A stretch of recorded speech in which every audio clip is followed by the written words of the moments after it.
Hi, and welcome to this week's episode of Money with Alpha. Today I'm wearing my calculator earrings, if you happen to be listening and not watching, because I will talk a little bit of numbers, and I'm going to be talking about why doing nothing is costing you money and your future. And I'm going to be that's pretty blunt for me.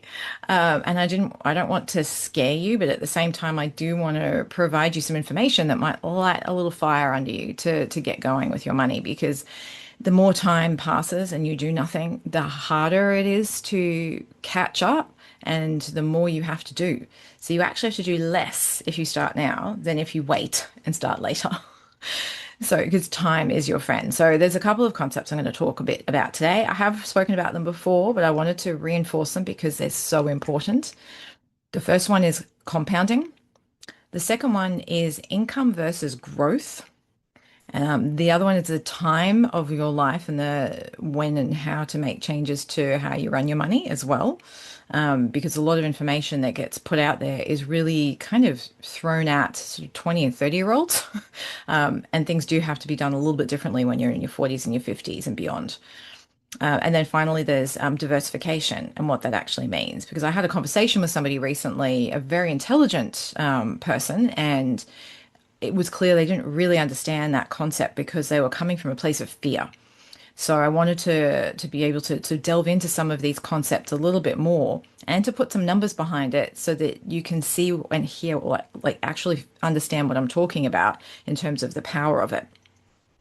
So, firstly, so generally, what I'm going to be talking about in this episode is that concept of wealth building and investing, because it is really the only way to actually give yourself that level of financial independence, freedom, and security. So it's on so many levels it's important, and the fact that this is emphasized and taught when we're growing up is just it's just criminal from my perspective, because we're taught how to spend money, we're taught how to get into debt, and we're taught to just spend our lives paying off debt. And that is not the way to financial freedom. You can definitely use debt as leverage when it's good debt, which I'll go into when I talk about income versus growth. But that's not the only part of the story. Investing and wealth building is absolutely fundamentally essential to being able to have a life that is comfortable and is what you want it to be. So there is a clarity element to all of this so that you kind of know the amount that you're heading towards, but the actual mechanical part of doing it, you can be doing that before you've even got complete clarity. Like, just start heading in that direction, and then you'll find the more you have, the clearer you get, interestingly enough. Like, the more discerning you have to be with your money in terms of where you invest it, the more you realize who you are as a person. Are you a bit more sort of capable of taking on a bit more risk, or your confidence grows over time, or the benefit of diversification means that you can afford to take some more risks or to try something a little bit different. And that's the journey that I've experienced over the last sort of 6 to 12 months. Is I've been on a certain journey for a period of time with my investing. And to be honest, I got a little bit bored. So I started to look at other things. I thought, oh, what else could I do? What other things could I kind of look at and investigate and give it a try? And it's amazing what then happens when you start to do that. Things start to grow even more, which is really nice. So I really, really want that for you and for as many women as possible. So the first concept is compounding. Now, I did actually use AI to help me with some calculations here, just to like reinforce the message and also make sure that I can pull the information correctly without having to, and I certainly can't do this sort of calculation in my head either. So we're looking at over a 20-year period. So I often get that whole, oh, it's too late for me. I'm in my, mid to late 40s, or I'm in my early 50s. And my answer to that is, well, let's have a look at the statistics on how long we're living. Now, on average, we're living into as women, we live into our mid 80s and men into also our late 80s, and the men are in their mid 80s. So if you're in your early 50s, you've still got like 30 years. Like, there is still a substantial amount of time there. And in terms of income generating years, there's still, well, depending on what you're doing and how much you enjoy it, you've still got at least like 10 to 15 years to continue actually earning. But the thing is, when you start, if you set yourself up in a way that and that's where the income versus growth comes in, that you've got assets that can actually generate income for you. When you stop working, you can draw the income, but keep the money there to continue growing from an investing and wealth building perspective. So there's these very linear concepts that we see in the media that are just they're only part of the picture. So that's why I want to try and bring it all together. So I'll just go back to the compounding before I go too far down any tangents. So just as an example, I'm looking at 20 years. We could do 30. 30 does like increase things exponentially, but let's just stick with 20 for now. So the share market over the last 20 years has averaged about 8 to 10% per annum in terms of year on year growth. And that includes like the huge dips like the GFC and even COVID. So even with those dips, the if you just stayed invested throughout that whole period, you'd be making 8 to 10% depending on what you're invested in. Now, that is a lot better than having the money in the bank.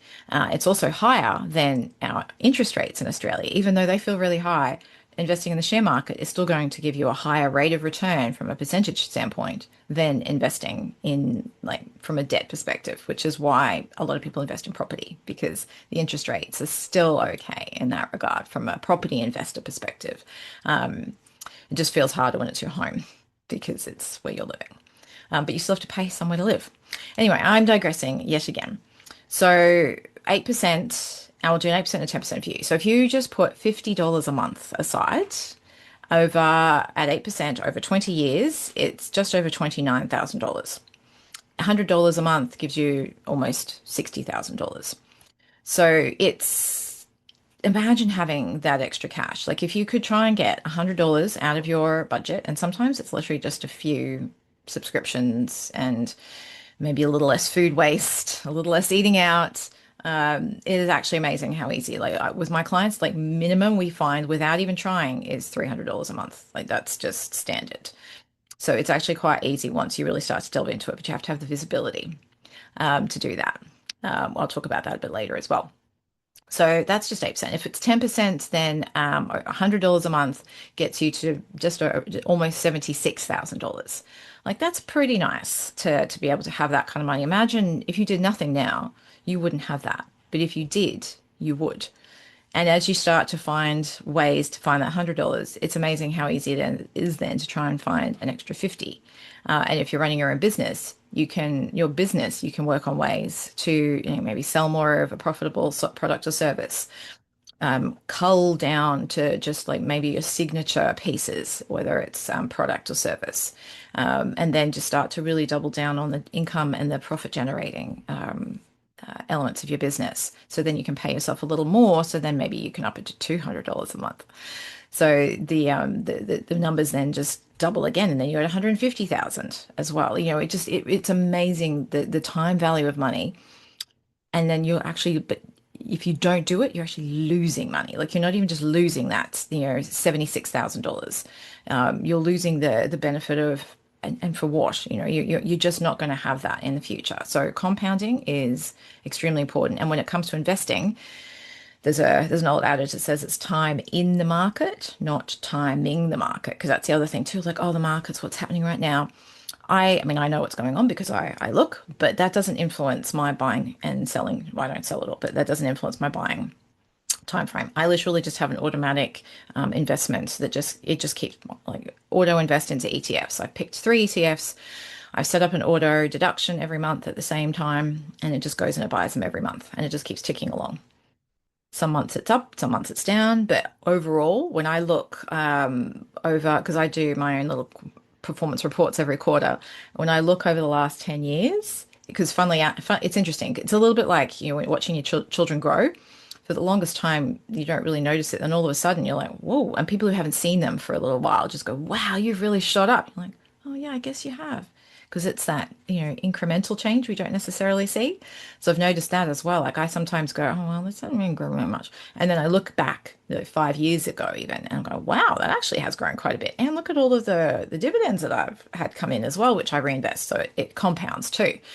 So this calculation doesn't take into account compounding returns either. So that would give you an even higher return.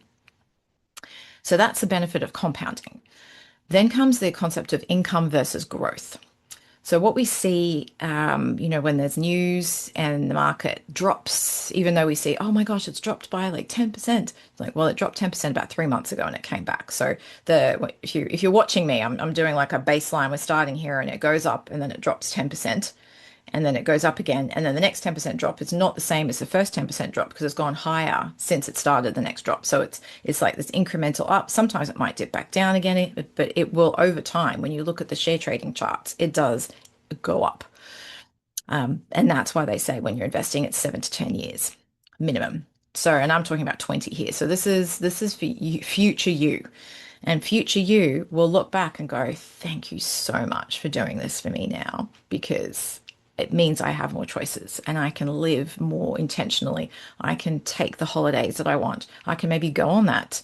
And I know might not sound appealing right now, but that cruise, or even just, I've never been a huge fan of just like the huge cruise ships, but the idea of a European river cruise, I would definitely like that.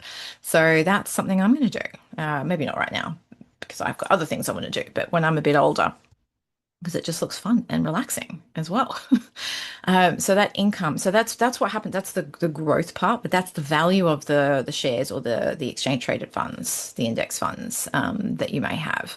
There's still income. So even though the price of those shares might fluctuate, the companies behind them are still operating. They're still producing goods and services. They're still making money and they're still paying dividends to their shareholders.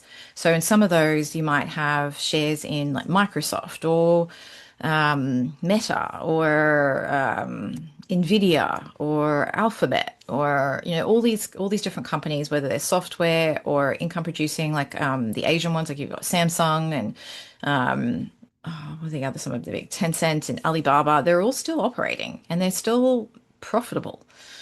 Just because their share price might reflect some perceptions about what they're doing, and sometimes it might be, indicative of something not going well, but for the most part, it's just people reacting to things.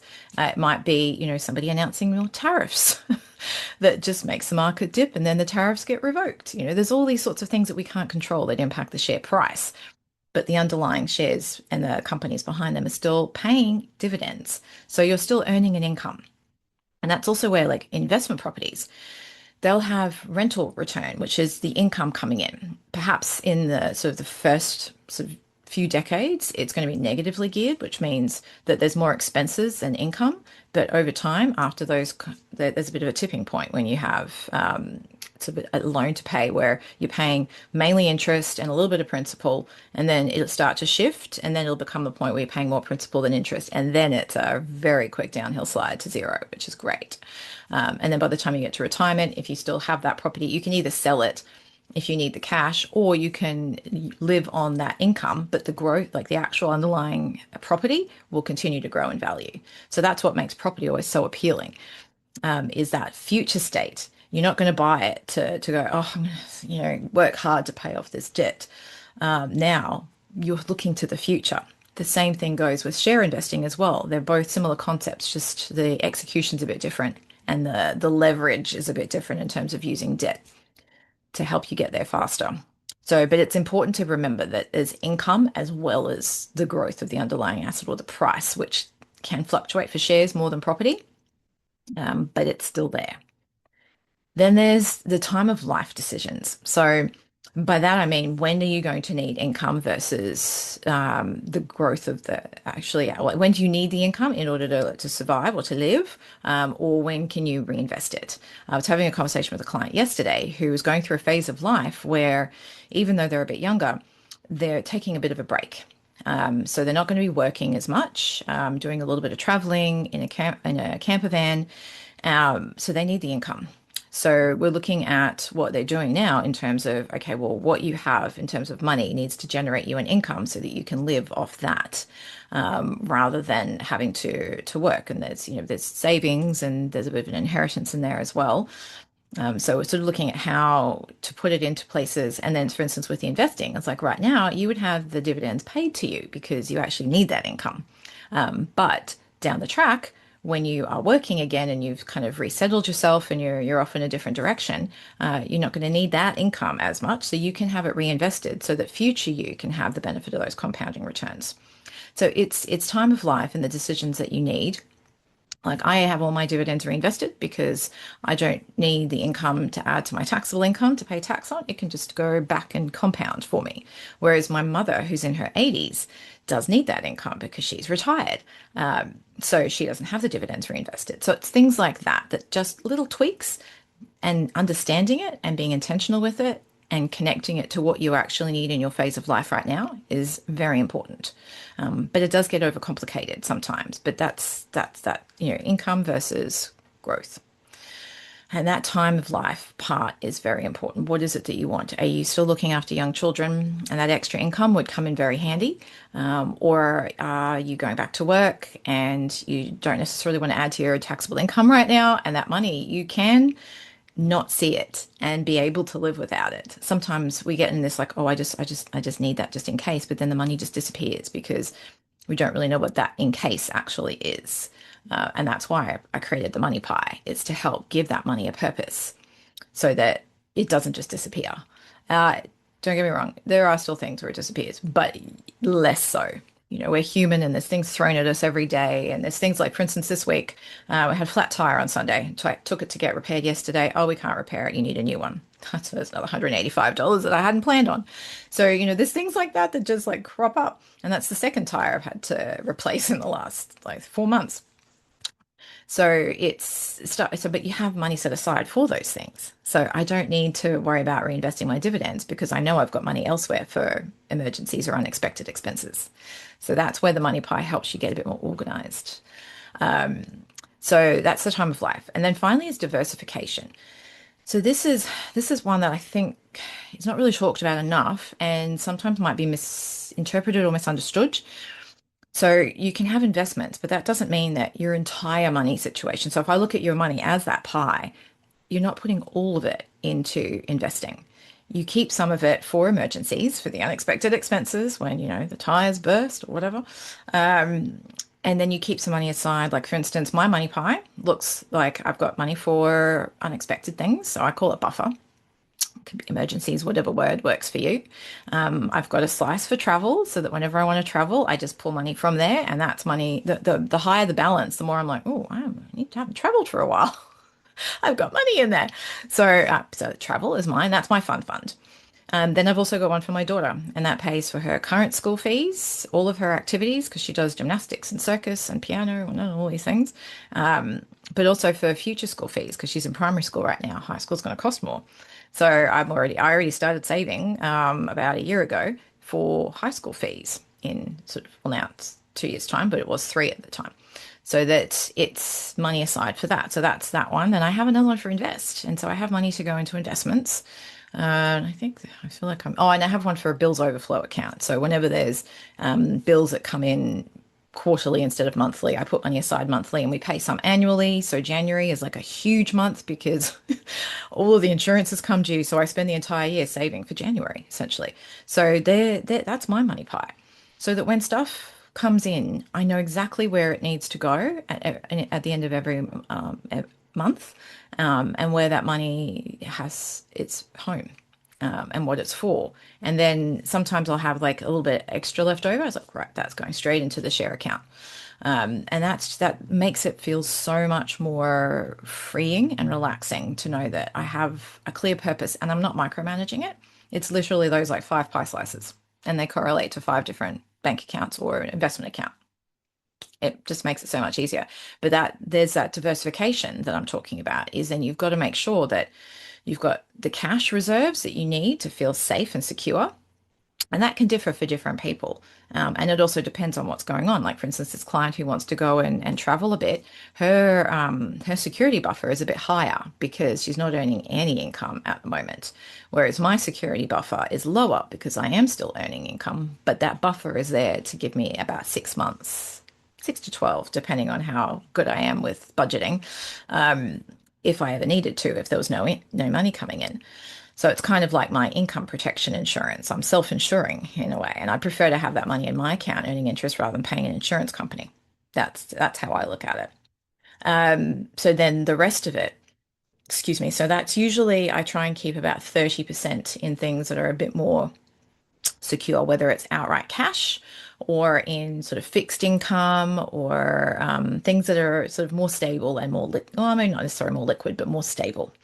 And then the other 70% at my stage of life right now, I'm like, okay, share market, some things are a bit higher risk, some things are moderate. Overall, I'm a little bit more conservative anyway. So they're in slightly more moderate things. I have a few things where I've speculated a bit, but not like too out there. I was reading an article the other day where it talked about some investments where they put it out for investors and they're like, oh, we'll let you know at a later time what the actual thing is we're investing in. I'm like, what? Who does that? So I'm definitely not that speculative. So that's the 30-70 split that I work on right now. As I get a little bit older and I want to, dial things back a little bit, that might come closer to 60-40, where maybe 40% is in a bit more stable and 60% is still invested. But even my mother in her 80s, I've still got 20% sitting in the share market so that she gets access to more growth and more income potential. The 80%, however, is secure for her if she needs extra care or she needs whatever she needs is there. So and we've had to rebalance that occasionally over time because the share market has grown to the extent where I was like, oh, wow, this is a bit overweight now. We need to like bring it back to restabilize. So you do actually have to keep on top of it. It doesn't change hugely often. I check, I do a bit of a check every quarter because I do my performance sort of review of what's going on, but and it's literally the same thing every month, every quarter. Sorry, I just have to check balances, chuck them into my little spreadsheet, and then I get to see what's going on. And that level of visibility is actually really, really important. So, on the visibility, because I used to use spreadsheets, which I actually don't really anymore, I use Prosperous. It's the app that I've developed specifically to do this. It gives you the visibility of the cash flow. So, I pull my bank account, my credit card in there, and it shows me where I'm spending. Not always a surprise, but I have to admit, for January, I was like, whoa, why was it so high? Then I realized, all the insurances came in. Plus, we booked a couple of trips, and there was something else that came in, and I was like, "Oh, okay, yep, I get it now. Right, yep, that makes sense." I was like, "Why?" It was even higher than I thought, but being able to see it made me realize and go, "Ah, okay, I get that now." Yeah, they were all conscious choices. Just when it all comes together, it ends up being a lot higher than you initially think it will be. So now I have that visibility of the cash flow. And then I have my money pie, so I can see where it's all going. And every month, when money comes in, I divvy it up based on my money pie. And then I've got my net worth, where I just have to now plug in the balances at the end of every month, update if there's any changes to rates of return, and then it can show me what's going on. And I'm like, this is great. It makes it so much easier, and it's pretty. I like color, so I've made it colorful. So there's a little bit of work like every month or every you could do it every week if you wanted. When the transactions come in, sometimes the AI doesn't categorize them exactly the way I would like them categorized. So I just go in now and just update those. That part, because the initial one probably took me about half an hour. Now it takes me like 5 minutes just to go in and update the categories. And then the net worth stuff, I do that once every quarter. But I can see it as regularly as I want because it's just sitting there. And then I can calculate other things. If you have a loan, you can go in there and you can play around with how quickly you can pay stuff off.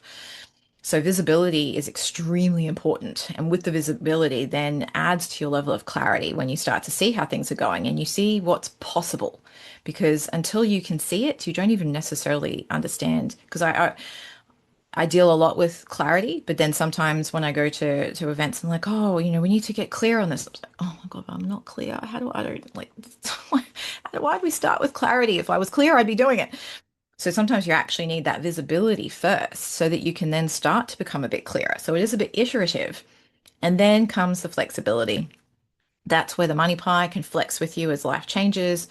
Your net worth calculator can help you flex around and see what's possible so you can make better choices and be a bit more informed so that current you can see what future you can be capable of. And that seeing that possibility gives you more motivation to work harder on the cash flow side, or be a bit more savvy and discerning on the cash flow side.